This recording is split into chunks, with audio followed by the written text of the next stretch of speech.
The Galactic Council had seen warships from 100 species. The Vorthaki's planet crackers. The Zelanis swarm carriers. The Altarians phase shift destroyers. They thought they understood military power. Then humanity requested membership and offered to demonstrate their defensive capabilities. A single ship, Ambassador Chen had said politely. We'll bring just one, to avoid any misunderstandings. The council approved, amused. Every new species tried to impress them. The designated demonstration zone was cleared. A cubic light-year of empty space where humanity could show off their little warship. Council leader Zex Theta personally attended aboard the observation station, along with military advisors from every major power. Begin human demonstration, she announced, expecting perhaps a few missile launches or shield tests. Space rippled. The Titan-class warship Prometheus Unbound didn't exit hyperspace. It tore reality open and stepped through. 3 kilometers of angular depth, so massive its own gravity well registered on instruments. But it wasn't the size that made the council freeze. It was the weapons. Every surface bristled with ordnance that shouldn't exist. Gravitational lances that could pull moons from orbit. Antimatter arrays glowing with constrained annihilation. Something the humans called causal weapons that their scientists insisted were theoretically impossible. Greetings, Council. Captain Sarah Morrison's voice was calm. Shall we begin with passive systems? Before anyone could respond, the Prometheus deployed its point defense. Not shields, that would come later, but millions of tiny drones that formed constellation patterns around the ship. Each drone, the scans showed, carried enough firepower to level a city.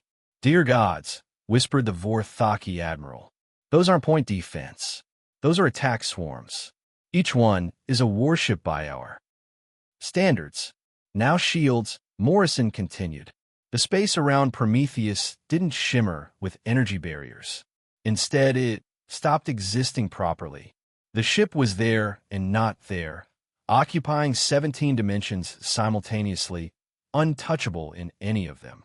Impressive, Theta managed, her voice barely steady. And your main weapons? Oh, we won't fire those here. Too dangerous. But we can show you the targeting system. Every ship in 3 solar systems, council vessels, civilian traffic, even debris, suddenly had a targeting lock appear on their screens. Not from one weapon, from thousands. The Prometheus could engage every single object within a light hour simultaneously. Ow! The Altarian strategist's feathers had gone white. The computational power alone. We had good motivation to advance quickly, Morrison replied. Earth is a Class 12 death world. Everything tries to kill us. So we got very good at killing things first. Then we found out about space and realized the universe was even more dangerous. A council member found their voice. How many of these titans does humanity possess? There was a pause. Then Morrison laughed. Not mockingly, but genuinely amused. Oh, this isn't a Titan class. Prometheus is one of our older dreadnoughts. We brought her because she's small enough not to destabilize local space-time. The Titans are bigger. The observation station's AI helpfully projected what a Titan class would look like. Half the council fainted. It wasn't a ship. It was a mobile military installation the size of Earth's moon, carrying enough firepower to sterilize a galaxy. The projection showed humanity's resolve, with a main gun that fired controlled supernovas. You weaponized supernovas? Someone screamed. Well, yeah. Morrison sounded embarrassed. It seemed wasteful not to.